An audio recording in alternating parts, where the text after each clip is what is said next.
It was just crayons and paper, until my son slid a drawing across the table that made my heart stop beating.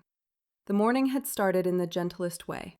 The sun filtered in through our kitchen blinds, spilling warm golden stripes across the table where my son sat with his box of crayons. He hummed softly to himself, tapping each crayon against the wood like a conductor warming up his orchestra. I had been sipping coffee, still in my robe, watching him the way mothers often do, noticing the curve of his small shoulders, the tilt of his head as he concentrated, the innocence that radiated from him so effortlessly. For a moment, everything felt ordinary, safe, the kind of morning you want to bottle and tuck away for when life feels too heavy. And maybe that's why what came next hit me so hard, because it shattered the illusion of safety in a single heartbeat. He slid the paper toward me with a proud grin, his fingers smudged with red and blue and black crayon. "Look, Mommy," he said, his voice carrying that mixture of pride and vulnerability children have when they show you something they worked hard on. I expected a house, a dog, maybe a stick figure version of the two of us holding hands. What I saw instead made my chest tighten as if invisible hands had wrapped themselves around my lungs. The face on the page was not a child's imagination. It was an adult's face, drawn with haunting accuracy despite the uneven crayon strokes. The proportions, the shape of the jaw, the piercing stare, it was all there. And even though the colors bled outside the lines, there was no mistaking it. My son had captured a man's likeness. Not just any man, a man I knew. I froze, the mug halfway to my lips, my eyes locked on the page as if by staring long enough I could make the image transform into something else. My son giggled, mistaking my silence for awe. "Do you like him?" he asked brightly, swinging his little legs beneath the chair. Every instinct inside me screamed to nod, to smile, to say something light, but my throat burned, and all I could manage was a whisper that cracked in the middle. Who is this?" He shrugged, as casual as if he had drawn a tree. "That's my friend." My blood ran cold. At 7 years old, my son was supposed to have imaginary friends with wild names, dragons that flew through his dreams, superheroes that helped him fight monsters forever. But here he was, staring at me in crayon. "Where did you see him?" I asked carefully, fighting to keep my voice steady, to not betray the hurricane inside me. My son tilted his head, as if surprised I even had to ask. "He comes at night," he said simply. "He talks to me when you're asleep." I nearly dropped my mug. A crack formed at the bottom of my stomach, a fissure of dread splitting me open. I forced a laugh that sounded wrong even to my own ears. "Honey, you have such an imagination." But he frowned, leaning closer. "No, Mommy. He's real. He tells me things." I swallowed hard, trying not to let my hands shake. My son's eyes were wide, innocent, entirely unaware of the storm those words had unleashed inside me. He had no idea the face on that paper belonged to someone who had once held power over me. Someone I had sworn would never touch my world again. The air in the kitchen grew heavy, suffocating. The refrigerator hummed in the background, a mundane sound against the sharp terror that coursed through me. I forced myself to stand, to busy my hands by clearing the table, but the drawing remained fixed in my vision no matter where I looked. I wanted to tear it to pieces, to burn it, to pretend it had never existed. But something inside me told me I couldn't. Destroying it would be denying what my son had seen, or who had found a way back into our lives. The warmth of the morning had evaporated, replaced by a suspicion that seeped into my bones. Every shadow in the kitchen felt sharper, every sound in the house suddenly sinister. My son went back to humming, choosing a green crayon this time, blissfully unaware of the fear pulling me apart. I glanced at him, my heart aching with love and dread. He was mine, my only child, my reason for surviving everything life had thrown at me. And now something, or someone, was trying to reach him. The first wave was fear. Fear that this face, this man, had found a way to crawl back into my world through the one person I couldn't protect from everything, my son. Then came betrayal.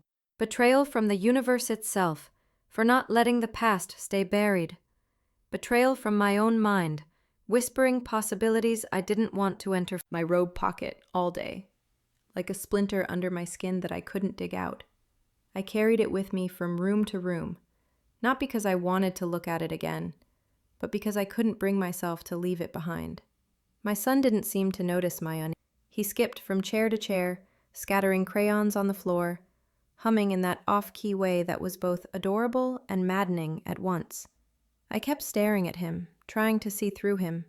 How could a child so untouched, so small, know a face like that? His little hands had no business shaping lines that mirrored someone I'd buried in memory. After lunch, I finally asked, my voice softer than I intended, "Sweetheart, can you tell me more about the man you drew?" He looked up, wide-eyed, as if I'd just asked about Santa Claus. "He's my friend," he said, matter-of-factly, like the answer should have been obvious. "What kind of friend?" My fingers tightened on the edge of the table. "The kind that talks to me when it's dark." His eyes sparkled, and he giggled. "He tells funny stories. Sometimes he sings." The way he said it made my blood turn cold. A child's laughter is supposed to be light, a reminder of innocence. But right then, it struck me as eerie, as if the laughter belonged to someone else's mouth. I tried to push the panic down, to keep my voice steady. "Where does he talk to you? At school? On the playground?" "No." He shook his head firmly. "He comes here. In my room. At night." Every word sank into me like a stone in deep water. I forced a smile, though my jaw trembled. "And what does he look like?" My son leaned back, studying me. Then, with a shrug, he said, "Like the picture." Exactly like that. The folded paper in my pocket seemed to burn against my skin. I wanted to scream, to demand more, but his small body radiated such calm certainty that I couldn't bear to shatter it. Instead, I reached across the table and smoothed his hair. His head tipped naturally into my palm, trusting. My throat ached with the weight of a fear I couldn't. Out I kissed his forehead and whispered goodnight, but my insides. I left the lamp on despite his usual protest. Tonight, I needed it. When I closed his door, I pressed my back against it and listened. Silence. Just the ticking of the hallway clock and the groan of pipes in the wall. But silence felt wrong now, like a veil too heavy to trust. I wanted to call someone, anyone, my sister maybe. But what would I say? That my 7-year-old was describing a man who should have been dead? That he was drawing pictures of someone I had sworn I'd never see again? They'd think grief had twisted me, that loneliness had cracked my mind. They'd tell me children see ghosts of our fears and draw them into being, but I knew better. The truth sat like a shard in my chest. The man was not just a drawing. The man was not just a dream. He was reaching, somehow, through the walls of this house and into the mind of my child. The hours dragged. I sat in the living room, staring at the folded drawing on the coffee table. My coffee had gone cold, untouched. I tried to convince myself this was temporary, that children made things up and outgrew them. But the expression on the face drawn in crayon haunted me. It wasn't a caricature. It wasn't play. It was recognition. And it was recognition for me, too. My hands trembled as I traced the outline. Memories I had tried to smother for years pressed against the surface of my mind, demanding release. I remembered that voice, once charming, later venomous. I remembered promises whispered, then broken. I remembered betrayals so sharp it carved a wound that never healed. And now that face, his face, was back. Sleep refused me. I found myself pacing the hallway, checking my son's door every few minutes, as if my presence alone could keep the night at bay. The lamp still glowed in his room, a halo around his sleeping face. I lingered, unwilling to leave. At some point, I must have dozed on the hallway floor. A sound woke me. Not a crash or a scream, but a whisper. My son's voice. I pressed my ear to the door. He was speaking softly, almost like he was answering questions in a dream. I pushed the door open just an inch. His eyes were closed, but his lips moved. I stepped closer, my heart thudding. Then, clear as daylight, I heard him folded laundry. Even as I poured cereal the next morning, even as I brushed my son's hair before school. It lurked in the back of my mind like a shadow that refused to stay in its corner. Every time I looked at my boy, innocent and bright-eyed, I wanted to believe it was just a child's imagination spilling onto paper. But I couldn't, because I knew the truth that he couldn't possibly know. That face, those eyes, the curve of the jaw, the sharpness of the cheekbones, was not a stranger's.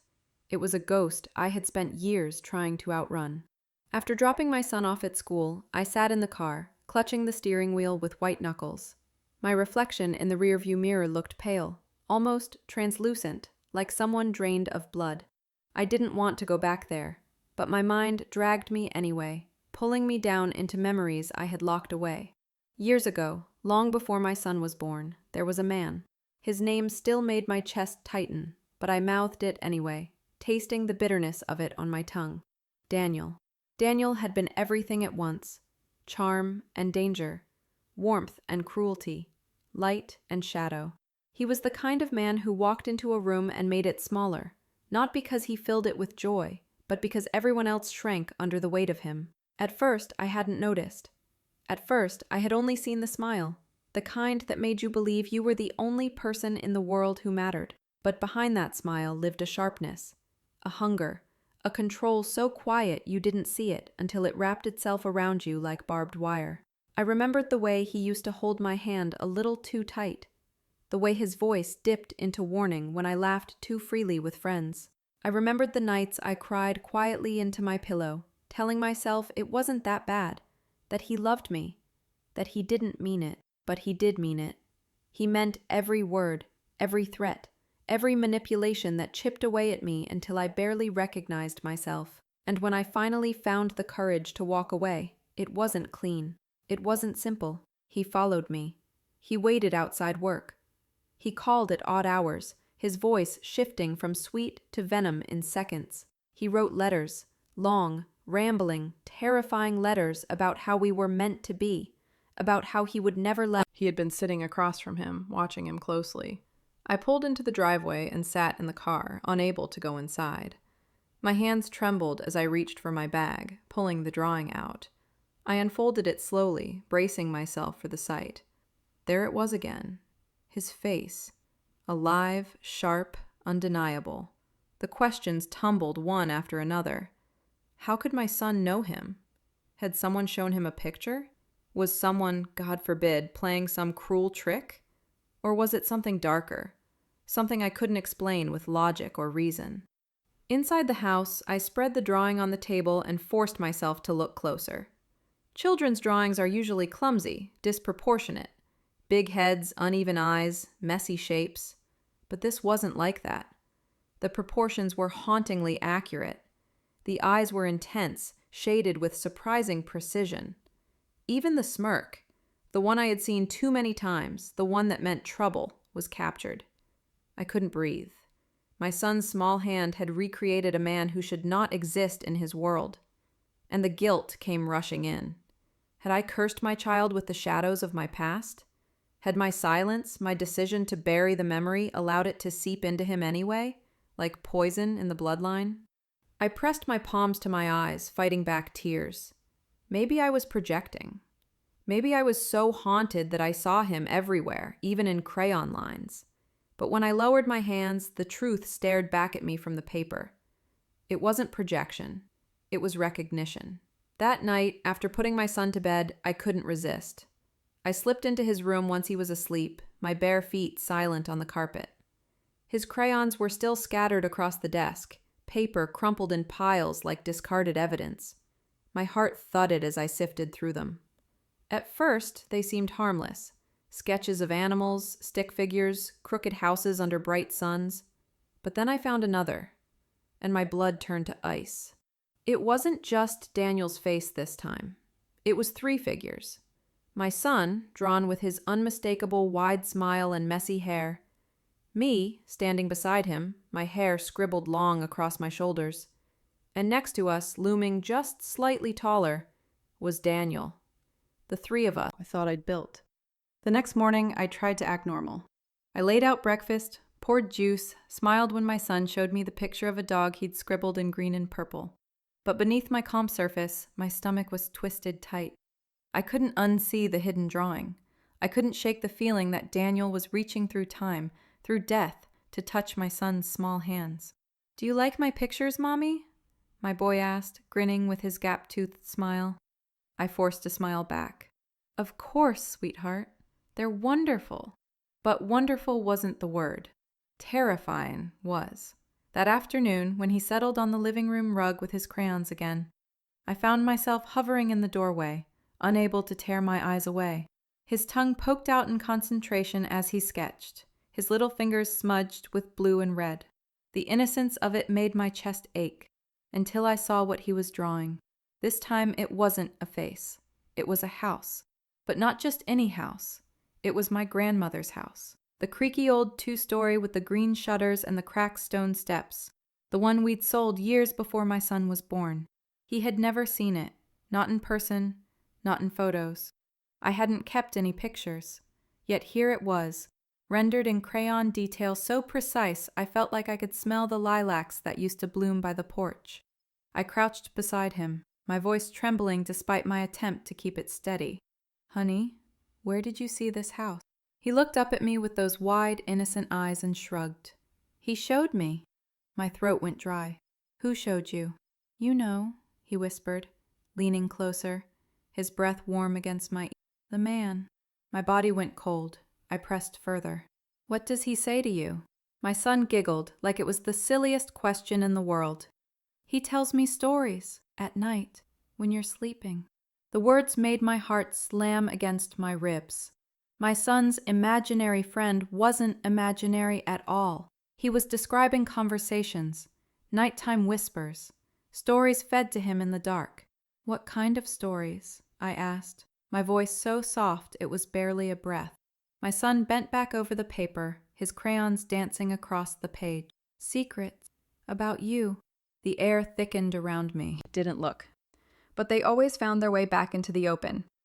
On the fridge, on the coffee table, in the folds of his backpack. Each one was worse than the last. One showed the park where I had my first kiss, a place I hadn't spoken of in years. Another depicted my childhood bedroom, complete with the faded pink wallpaper I'd torn down as a teenager. Then there was the one that made my knees buckle, the courthouse where I had testified against Daniel after he'd crossed a line too dark to forgive. My son had drawn the inside of that courtroom. The judge's bench, the wooden rail, even the expression on my face as I sat there, scared but resolute. He had never seen it, never heard of it, and yet it lived on his paper as vivid as the day it happened. I began to dread bedtime. The moment I tucked him in, I felt my body stiffen with expectation, waiting for whispers I couldn't hear. I'd linger in the hallway, ear pressed to the door, listening for the sound of another voice. But all I heard was his soft breathing, the rustle of sheets as he turned over in sleep. Still, I knew. One night, I couldn't stand it anymore. I slipped into his room after midnight and perched on the edge of his bed, watching his small chest rise and fall.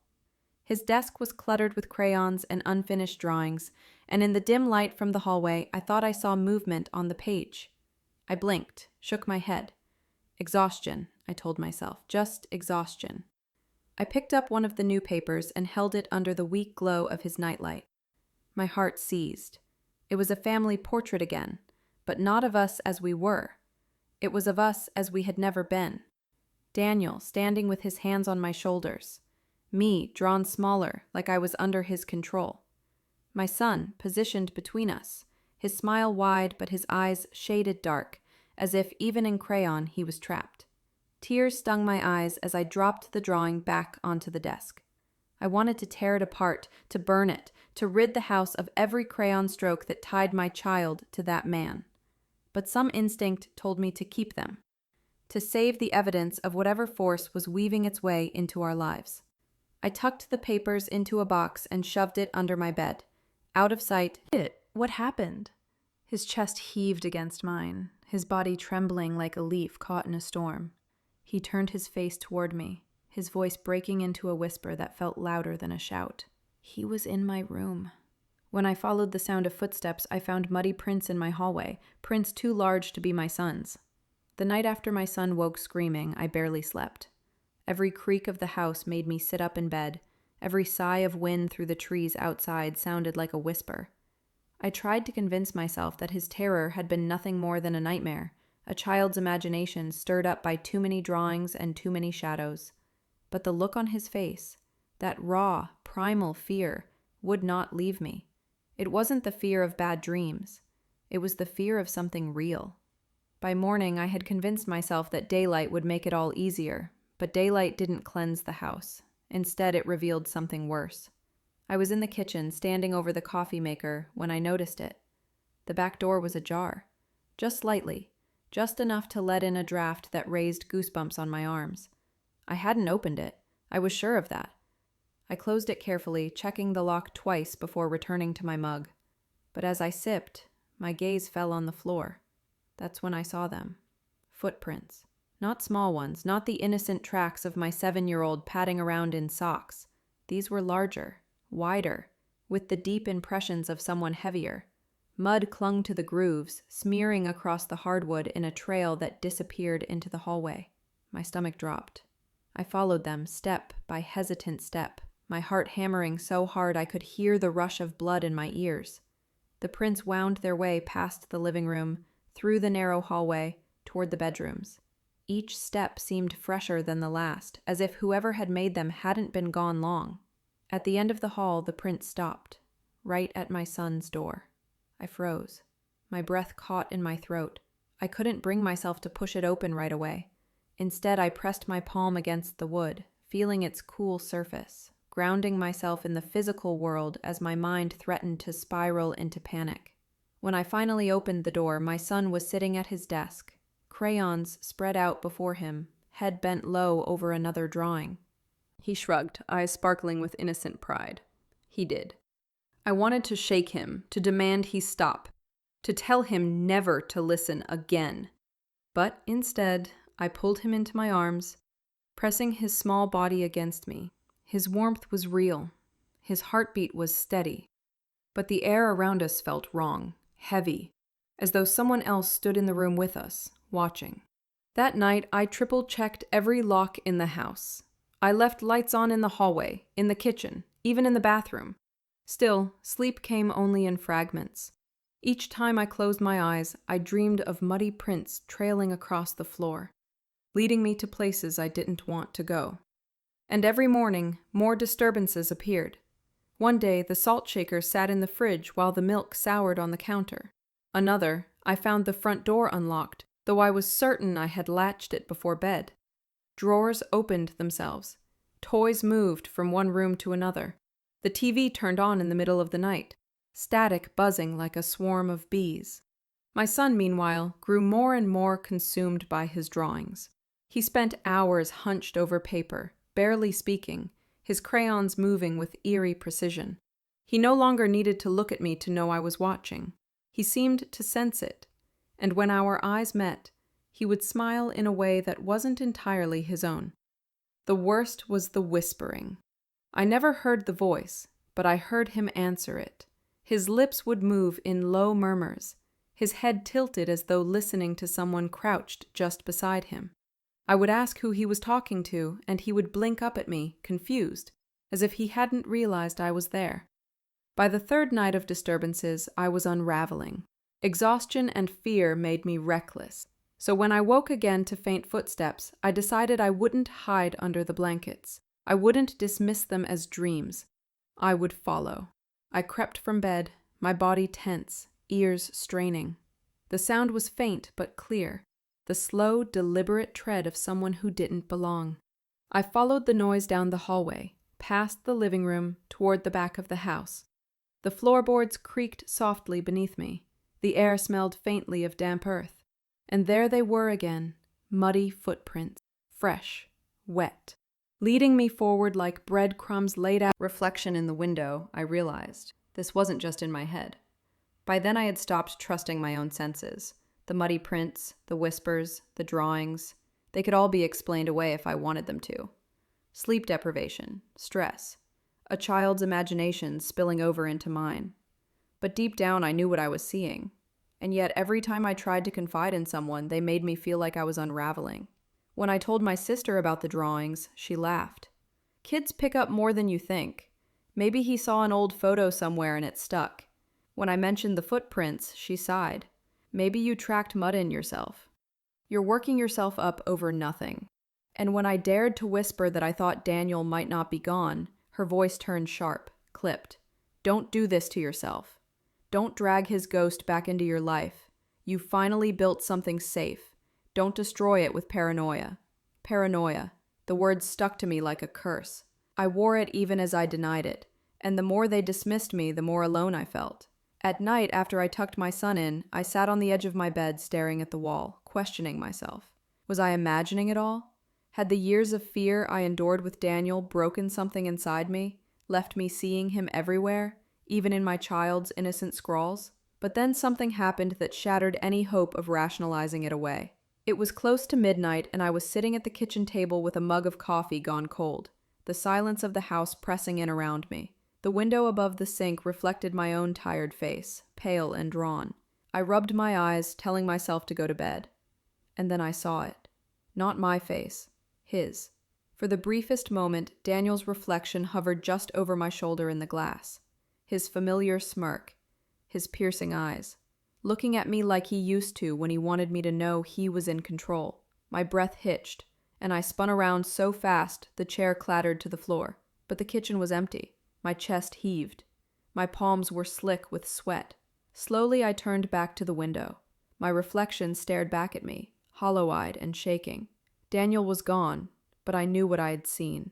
That night, sleep didn't come at all. I sat awake in the living room with every light on, the silence of the house broken only by the hum. Cleaned them up one afternoon, tucking them into a drawer, but he stopped me. Don't, he said, his voice sharper than I'd ever heard. I froze. Why not? He said they have to stay where he can see them. My stomach dropped. Who said that? He blinked, and for a moment he looked older than 7. His expression strangely detached. You know who. I wanted to scream. I wanted to shake him out of it, but instead, I let the papers fall back onto the desk, my hands trembling. Days blurred together. I stopped answering phone calls. I couldn't bear the thought of explaining myself again, of hearing the same dismissive reassurances. I was alone in this, completely alone, and then came the breaking point. It was late evening, the kind of dusky light where shadows blur into one another. My son was at his desk, humming softly as he drew. I stood in the doorway watching him, fighting the urge to tear the paper from his hands. "What are you drawing this time?" I asked, my voice strained. He didn't answer. His crayon moved steadily across the page. I stepped closer, my heart pounding, and looked down. It was me. He had drawn me standing at the kitchen window, my face pale and terrified, my eyes wide with something between fear and recognition. Exactly as I had looked the night I saw Daniel's reflection. I staggered back, my legs weak. My son looked up at me then, his innocent smile back in place, as if nothing was wrong. "Do you like it, Mommy?" I couldn't speak. I couldn't breathe, because it wasn't just a drawing. It was proof that whatever was happening wasn't just in my head. Proof that he was here, in my house, watching us. And somehow, he was using my son's hands to show me. On the desk lay a drawing of me, staring out the window in terror, exactly as I had been when I saw him. My son whispered, "He says he's waiting for you, Mom." It was a Saturday morning when I realized things had shifted from unsettling to unbearable. The house was quiet, except for the faint scratch of crayon against paper, that sound that had once been the anthem of innocence and was now a drumbeat of dread. My son was curled over his desk, humming the way he always did when he was happiest, but the sight didn't bring comfort anymore. Believe he was joking? That it was a child's imagination spinning out of control. But the look on his face told me otherwise. Children didn't invent sentences like that out of thin air. I forced myself to move closer, though every muscle screamed at me to back away. I crouched beside him, my knees trembling. Waiting for me? What does that mean? He shrugged, unconcerned, as if we were discussing a play date. "We play games. He likes hide and seek. He always finds me." The air left my lungs. "Where do you play?" "In my room. Sometimes in the hall. Last night, he said he was sitting right by my bed while you were..." I gripped the edge of the desk to keep from collapsing. My child thought a dead man, a man who had terrorized me, haunted me, destroyed years of my life, was sitting by his bed. And he wasn't afraid. He was smiling. I forced myself to ask, "What else does he say?" My son's little fingers tightened around the crayon. "He says you used to know him. He says you didn't listen before, but you'll have to listen." Tears burned the corners of my eyes. Daniel's words echoing out of my child's mouth. I couldn't breathe. I couldn't think. And then my son flipped the page and showed me his latest drawing. It was my childhood bedroom, the faded wallpaper, the cracked dresser, the stuffed bear I had hidden under the bed after Daniel once picked it up and sneered, calling. My son had drawn every detail, right down to the chipped lamp on the nightstand. He had never seen that room. He didn't even know it existed. "How do you know this room?" His answer was chilling in its simplicity. "He told me it was yours." Panic spread through me like wildfire. My hand shook as I grabbed the drawing, but my son calmly reached for another sheet, already sketching something new. His humming grew louder, a soft, eerie tune that made my skin prickle. This time, he drew a park. Not just any park. The park where Daniel and I had our first argument in public, where he said it's already happening. I staggered back, clutching the crayon like it was a weapon, though it was only wax and paper. My son blinked and the darkness was gone, replaced with his usual innocent expression. "Can I have my crayon back, Mommy?" he asked sweetly. I gave it to him with trembling fingers, too shaken to fight anymore. The rest of the day, I walked through the house like a stranger. Every corner felt tainted, every shadow alive. I thought of calling a priest, a psychologist, anyone who might explain it. But I couldn't bring myself to speak the words aloud. How do you explain that your dead abuser is speaking through your 7-year-old's crayons? By evening, I was exhausted, hollowed out. I tucked my son into bed, brushing his hair back, kissing his forehead. For a moment, I let myself believe he was just a little boy again, safe and untouched by the darkness that haunted me. But as I turned to leave, he grabbed my hand, his eyes wide and unblinking. "Mommy," he whispered. "Yes, baby?" His grip tightened, far stronger than I expected from such a small hand. He promised he'll take me soon. I thought the past was dead, but the face in my son's drawings belonged to a ghost I once knew.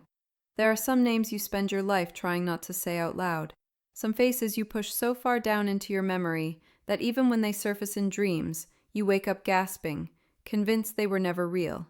For me, that name was Daniel, and for years I had convinced myself that he was gone for good. But my son's crayon sketches had dragged him back into the light.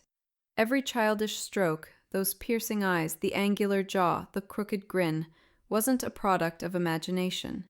It was a mirror of someone I once knew too well, someone I had sworn I'd buried in both earth and silence. That night, after tucking my son into bed, I couldn't stop pacing. Every creak of the floorboards felt like an echo from the past. I knew I couldn't keep pretending. If Daniel's face had found its way into my home, into my son's hands, then the past was no longer a memory, it was a presence. I went to the attic, dragging down boxes I hadn't touched in years. The smell hit me first, dust mixed with cedar and something older, heavier, like grief preserved in cardboard. Inside were fragments. Still, I forced myself deeper. Beneath a stack of receipts, I found a bundle of letters tied with fraying string. The handwriting made my stomach twist. Blocky, heavy strokes that pressed too deep into the page, like he wanted his words to cut through paper and skin. I untied the bundle and read. The first letters were sweet, or at least they pretended to be. Words of affection, promises of forever, sentences so smooth they could fool anyone who didn't know better. But as I read further, the tone shifted. The affection warped into control. The promises became threats. The words sharpened like knives. You don't need anyone but me. They don't understand you like I do. If you leave, you'll regret it. My hands shook as I dropped the letters onto the floor, the sound of the paper hitting wood louder than it should have been. I remembered every fight, every manipulation, every night I had gone to sleep terrified of the man I once thought I loved. And then the final memory hit me. The accident. The police reports had been clear. Daniel had died when his car skidded off the bridge into the river. They had pulled the wreckage from the water, declared him gone, and I'd hoped that was the end of it. So why was his face staring back at me from my son's crayon drawings? The question followed me into the next day, heavy and relentless. I avoided my son's gaze at breakfast, unable to look at his innocent face without imagining the shadow of Daniel hovering over him. When he skipped off to his room to draw, I forced myself to follow, heart pounding like a drum. His little desk was covered in paper, a scatter of crayons, and a new drawing. At first, I thought it was just another portrait, but this one was different. My breath caught in my throat as I recognized the figures. 3 of them. Me, my son, and Daniel. All standing together, holding hands. I pressed my palm to my mouth to stifle the scream that rose in my chest. My son looked up at me, his innocent smile wide, his eyes shining with the kind of joy only a child could carry. "See, Mommy?" he said proudly, pointing at the figure beside me. "He says he's part of our family now." My vision blurred with tears, the drawing trembling in my hands. Family. Now. Even my son's vivid imagination. I had just started to drift into that shallow, restless half-sleep when a faint crackle pulled me back. It came from the baby monitor sitting on the coffee table. At first, I assumed it was static. Old devices did that sometimes. Picked up interference, a neighbor's phone, a passing signal. But then the static shifted into something else. A whisper. At first it was soft, indistinguishable, like breath brushing against the speaker. I leaned forward, heart beginning to pound, my ears straining to catch the sound. And then I heard it, clear and deliberate, dripping with familiarity. My son's name, spoken in a voice that did not belong in my house. I froze. Every muscle in my body went rigid as though the air had turned to ice. It wasn't a child's voice. It wasn't my own voice. It wasn't anyone who should have been in my home. It was his. Daniel. My throat closed as if invisible fingers had wrapped around it. I stared at the monitor, watching the faint green light pulse with every word. "Hello, buddy," the voice whispered. Warm, smooth, the same tone I remembered from years ago when he used to charm people into believing he was harmless. "I've missed you." I couldn't breathe. My chest heaved as I pressed my hand against my mouth, trying to keep from sobbing. Then the voice changed, softer, lower. "Where's your mommy?" Tears filled my eyes. My hand trembled as I reached for the monitor, as if touching it would break the connection. But I couldn't bring myself to pick it up. I could only sit there, paralyzed, listening to my son's innocent reply. "She's here," he said quietly, his little voice drifting through the speaker. "She's always here." The sound of his voice broke me. He wasn't playing pretend. He wasn't talking to an invisible friend. He was responding, answering someone who was really there. And then I heard it. My name. Not Mommy, not Mom. My real name. Spoken in that same voice I thought I had buried in the river years ago. It was Daniel. My knees buckled and I slid off the couch onto the floor. My body shook with sobs I couldn't contain, my hands gripping the carpet like I could anchor myself against the rising tide of terror. He wasn't dead. Or maybe he was. The baby monitor. Everything I had built for myself shattered. For years, I had convinced myself that the past was buried. That the choices I made, the ones drenched in blood, shame, and desperation, had given me a chance at a new life. My son was supposed to be that new life, untouched by the man I had once loved, feared, and finally escaped. But now I understood. I hadn't escaped at all. I had only delayed the inevitable. I stayed awake until dawn, clutching the monitor as though holding it tightly would prevent his voice from coming back. My son slept peacefully upstairs, his chest rising and falling in steady rhythm, unaware of the war raging inside me. I envied his innocence, even as it terrified me, because innocence is what predators feast on. Memories began to surface, jagged and raw, clawing at me from the dark corners of my mind. I remembered the first time I met Daniel. The magnetic smile, the easy charm, the way he made me feel like I was the only person in a crowded room. I remembered the way that charm curdled into control, how his voice sharpened like a knife when I resisted him. And I remembered the night it all ended, the night I thought I had rid myself of him for good. But if he was alive, where had he been all these years? And if he was dead, how was his voice still inside my house? The more I thought about it, the clearer it became. This wasn't just about me. This was about my son. That thought almost broke me. I had sworn I would never let my child grow up in the shadow of my trauma. I had built walls around us, cut ties with everyone who knew that part of my life, and forced myself to wear the mask of a normal mother. But masks crack under pressure, and now the pieces were falling away. I started digging, through boxes in the attic, through old letters, through things I had locked away years ago. My fingers shook as I tore open cardboard lids and sifted through photographs I had once promised myself I would never look at again. There he was, Daniel, his arm around me, his smile polished and convincing, his eyes hiding the violence I had learned to read. And then I found something worse, a letter. It was from my mother, written years ago, in the weeks before she passed. Her handwriting, now it was poisoning my child. That night, I sat on the floor of my son's room, watching him sleep. His face was soft, angelic, framed by the glow of his nightlight. He clutched a crayon in his tiny fist, even in sleep, as though the man's presence had seeped into his dreams. I brushed his hair back gently, my tears soaking the blanket, and I whispered promises I wasn't sure I won't let him take you, I said. Not you, never you. But the words felt hollow, because deep down, I knew Daniel had already found a way inside. The days that followed were a blur of paranoia. Every knock at the door made me jump. Every shadow in the window felt like a threat. My phone buzzed with messages from relatives I hadn't spoken to in years, their sudden concerns suspiciously timed. "Are you okay?" they asked. "We've been thinking of you." Their words dripped with false comfort, and I couldn't help but wonder, were they checking on me or checking on him?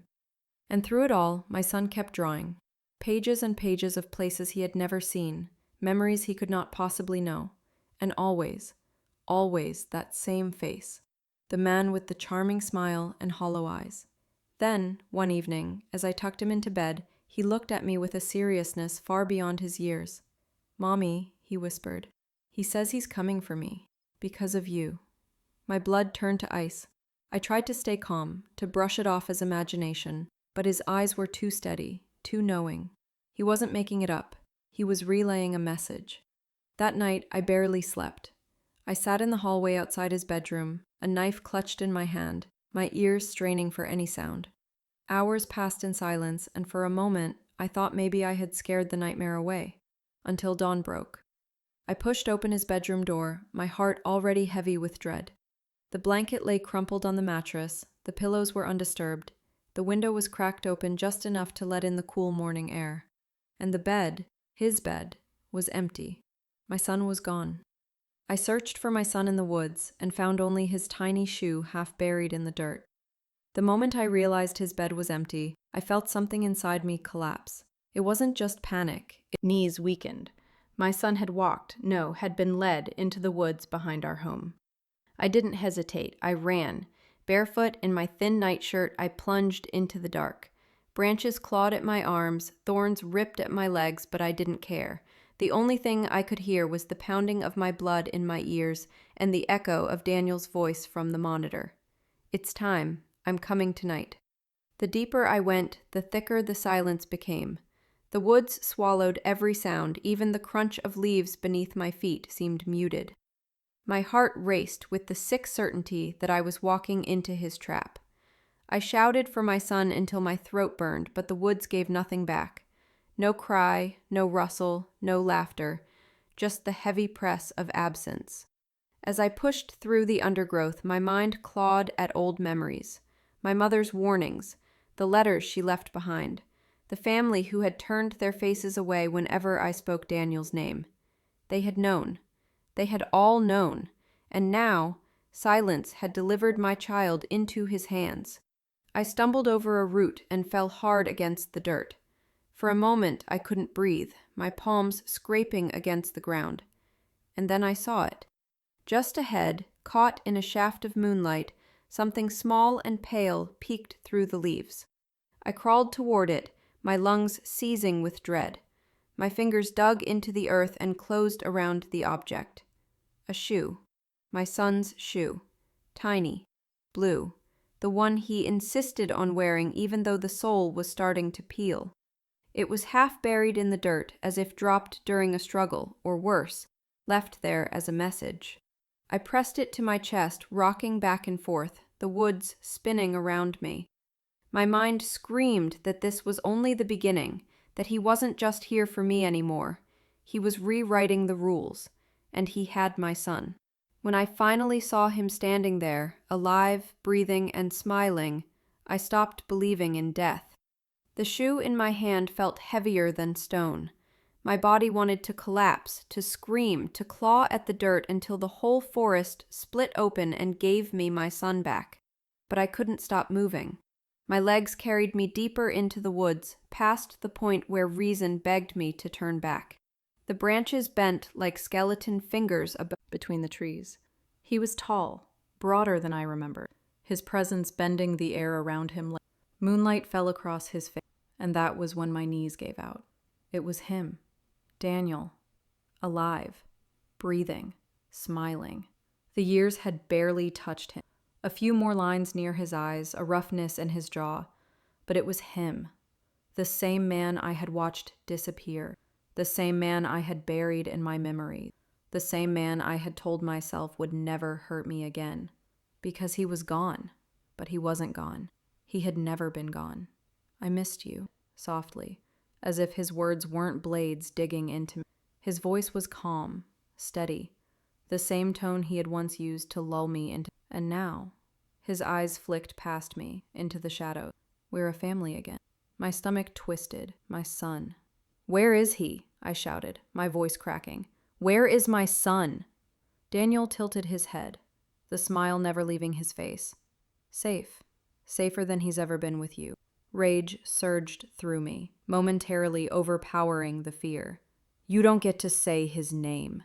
You don't get to touch him. You were supposed to be dead. His smile widened, but his eyes hardened into something cruel. Death doesn't work the way you think it does. The words hit me like ice water. There was no fear in him, no hesitation. He spoke as if he had crossed the line between life and death and come back with secrets no one should know. Stop playing games, I screamed, though my voice shook. Tell me what you want. He took a step closer. The ground seemed to bend beneath him, his shadow stretching unnaturally. I don't want anything new. I want what was always mine. And now him. I staggered back, my breath coming in gasps. The forest spun. Memories flooded. His hand gripping mine too tightly, his smile hiding threats. The nights I had prayed for free.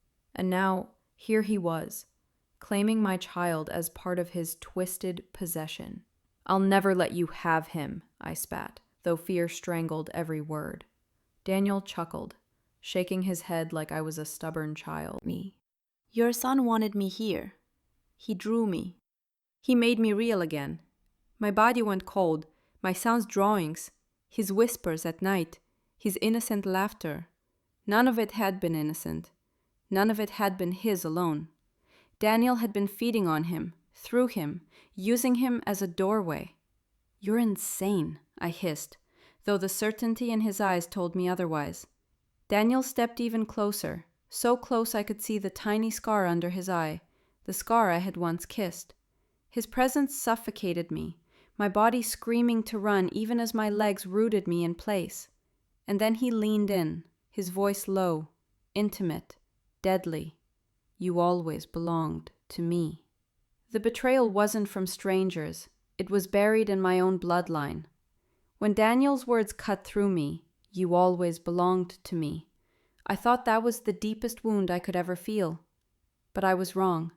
The blade that would gut me was not in his hands. It was in the hands of the very people I had once trusted to protect me. He didn't just haunt me because of who he was. He haunted me because of where he came from. I demanded answers through the blur of rage and tears. Why? Why are you here? Why now? Why my son? My voice shook, but I forced it to hold steady, because weakness was all he had ever fed on. Daniel tilted his head, his smile fading into something sharper, colder. You still don't know, do you? After all these years, they still haven't told you. Told me what? My chest ached with every word.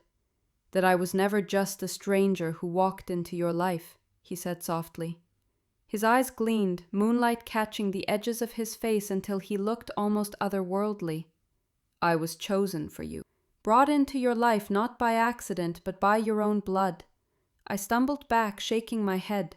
You're lying. He laughed, a low, humorless sound. Am I? Think about it. Who introduced us? Who vouched for me? Who made sure I was always around, even when you resisted? My stomach lurched.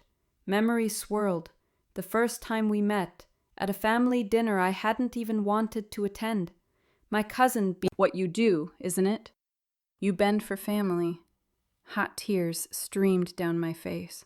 I thought of every fight I had ever had with my mother, every argument where she had told me I didn't know what was good for me. I thought of my siblings, the way they had closed ranks whenever I tried to speak up about what Daniel was doing to me. I thought of the night I left, the silence that followed. No one came looking. No one asked if I was safe. They hadn't been blind. They had been complicit. You're lying, I said again, but the conviction had drained from my voice, because deep down I knew he wasn't lying at all. He stepped closer, his shadow merging with mine, his voice dropping to a whisper that slid like a knife between my ribs. The real betrayal didn't come from me.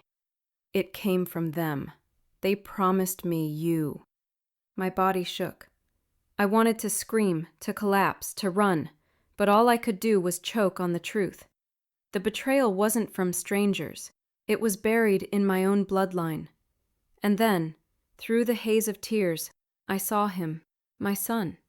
He stood just beyond the trees, pale in the moonlight, his little frame trembling. Relief flooded me so fast I almost collapsed. I stumbled toward him, clutching his shoe in my hand. "Baby," I sobbed. "Oh God, baby, come here." But then I stopped, because he didn't move. He just stared at me. His eyes, his beautiful, innocent eyes, were not the same. They were darker, empty almost, like windows reflecting someone else's soul. And then, slowly, his lips curved into a smile. The same smile Daniel had given me years ago. He didn't just want my son. He wanted our entire bloodline. For a moment, I couldn't move. My son's smile, his sweet, childish smile, was gone, replaced by something older, darker, something that did not belong on a 7-year-old's face. The forest seemed to shift around us, the air thickening as if the trees themselves were holding their breath. Daniel stood just behind him, tall and certain, like a puppeteer who no longer needed strings. My throat burned as I whispered, "Let him go." Daniel's eyes gleamed. Through you. My chest tightened as his words sank in. My mother's cryptic letters, the way she had whispered warnings I never understood, the generations of secrets no one would speak aloud. It wasn't superstition. It wasn't paranoia. It was a curse. A legacy I had been forced to inherit and then forced to pass along to my son. "You're lying," though I could feel the truth in my bones. "You're twisting everything." Daniel's smile was sharp and merciless. "Am I?" Look at him. I forced myself to meet my son's gaze. His expression was serene, almost peaceful, but his eyes were wrong. They were too knowing, too ancient, like something inside him had awakened that should have stayed buried. His little hands, once always reaching for crayons or toys, now hung at his sides with a strange, unnatural stillness. "He's chosen," Daniel said softly, almost reverently. "The blood accepted him. He's stronger than you ever were. He belongs with me now." "No!" The scream tore from me, ragged and raw. "He's a child!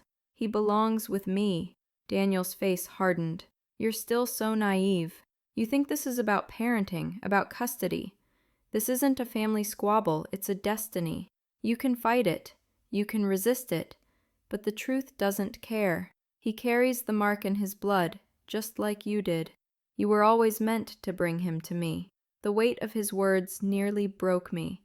All the years I thought I was protecting my son, shielding him from Daniel's shadow, I had unknowingly been guiding him right into it. I wasn't his savior. I was the delivery. Tears blurred my vision.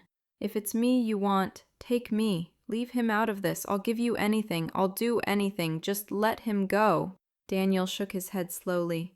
It's too late for bargains. You were the beginning. He is the continuation. He is the future. That's the legacy you gave me when you tried to kill me. You thought you ended me, but all you did was set the stage for him. The words gutted me.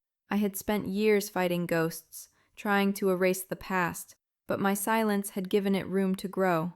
I thought I had broken free, but I had only lengthened the chain.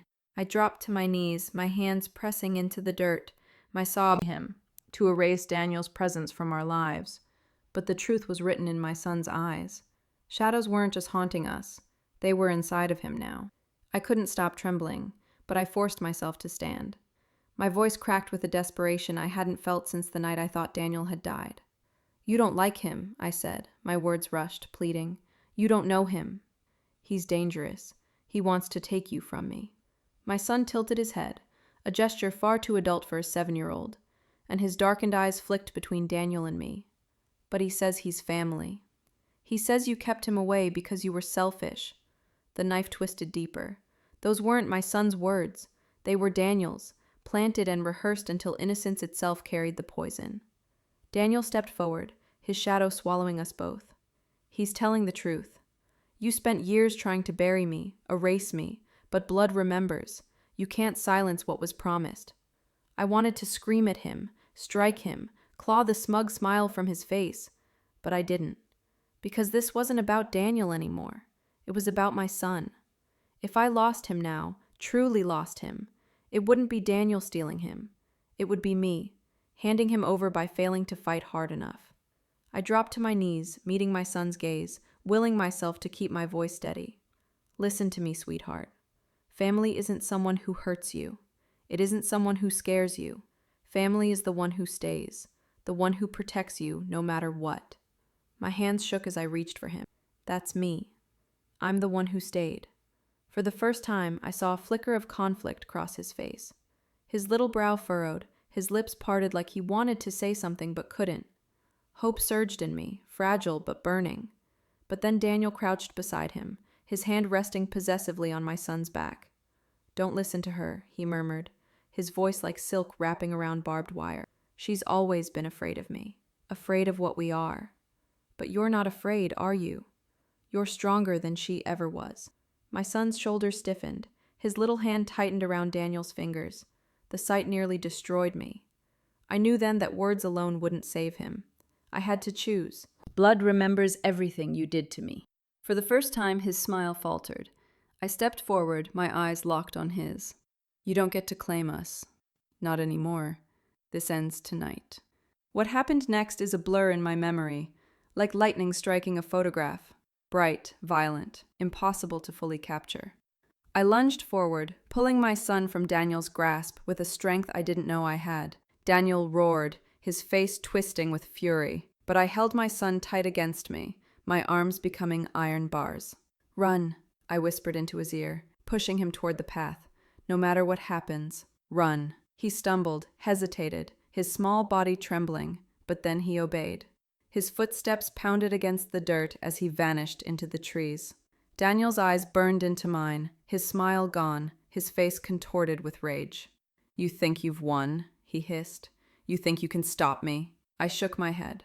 Not stop you, outlive you. We clashed in the darkness, not with fists, not with weapons, but with something older. Every word, every refusal, every ounce of will I had left became a shield. I don't know how long it lasted. Minutes, hours, forever.